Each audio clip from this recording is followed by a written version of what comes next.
Hello, my name is Steve Yearhart, and this is the Unagi Observer. This week I want to talk a little bit about Tokyo, the capital of Japan, but back when it wasn't called Tokyo and it wasn't the capital of Japan. We are all familiar of Tokyo, the capital of Japan, a bright, bustling city, a city that never seems to sleep. The lights are always on, tall buildings and historical sites, Buddhist and Shinto temples, and of course the seat of the Emperor of Japan. Much of anime and manga call Tokyo home, a city of around 14 million people.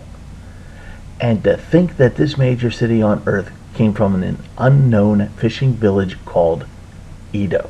Edo was a tiny, poor fishing village under the control of the Edo clan, until said Edo clan was wiped out after years of feudal and clan warfare.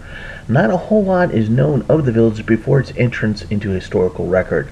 It is unknown how long it has been around.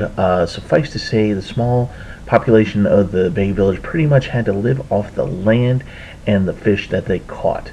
They were very poor, and it was one of those tiny places that if it weren't for the fact that Edo Castle had started its construction there, it probably would have faded away into history totally unknown. Edo made its first mark in history as being the home of a locally famous warrior by the name of Edo Shigezetsu. As a reward for his service to the Edo clan, he was given a small parcel of land that the fishing village sat on. He liked the village enough to build his residence there, kind of a little mansion. The reason why this was noted, other than his being a famous warrior, is because his residence would be the first structure to be built that would eventually be known as Edo Castle. After the destruction of the Edo clan, other clans moved in, notably the Ogayasu Ieyasu family. It was in 1427 that the first portion of Edo Castle was constructed by the Ieyasu family retainer Ota Dokan. This version of the castle lasted until the siege of Edo in 1524, when the Hojo clan took it over. Then in 1590, after another siege, the castle was temporarily abandoned, but the fishing village still remained. Later, Toyotomi Hideyoshi, the man who would complete Oda Nobunaga's vision of a unified Japan, gave 8 provinces to another warlord or daimyo by the name of Tokugawa Ieyasu for services rendered during the Warring States period. The 8 provinces were fairly large and on the east coast of Japan, with Edo being the village in the direct center of the 8 provinces. As a result of its location and an already built castle, Ieyasu made Edo his residence. In short order, Ieyasu being one of the more popular lords in Japan, he became a shogun and he established his seat of the shogunate in Edo in 1603. As a result, Edo Castle was refurbished and then a huge construction effort would begin. It also included reclaiming land from the sea. While Edo Castle was being constructed, there were some political changes happening. While Japan was a unified nation at this point, it didn't really have a stable leader, meaning that it changed all the time.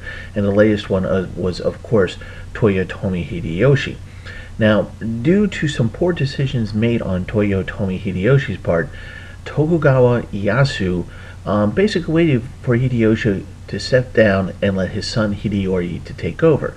Hideyori was a very weak ruler, so it wasn't that hard for Tokugawa Ieyasu to beat him at the siege of Osaka in 1615, becoming Japan's first real established ruler. Now, because his shogunate was already established in Edo, this was when he decided to make Edo the capital of Japan at some point. It wasn't a automatic process. It took a little bit of time, but that was his idea. And because he made the capital in Edo now, that's generally when it's believed that the Tokugawa periods of Japan history started. Now, the overall construction still went on despite all of this, and so Edo Castle was still expanding, and the construction was going on strong even when Ieyasu's grandson was continuing the project. In 1636, Edo, by this point, had transformed from a backwater fishing village of just a few families to a small city of 150,000 inhabitants. Edo was growing up.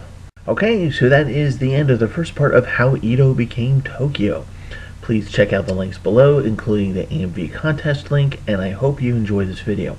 My name is Steve Gearhart, this is the Unagi Observer, and as always, thank you so much for watching, and I'll see you guys next week.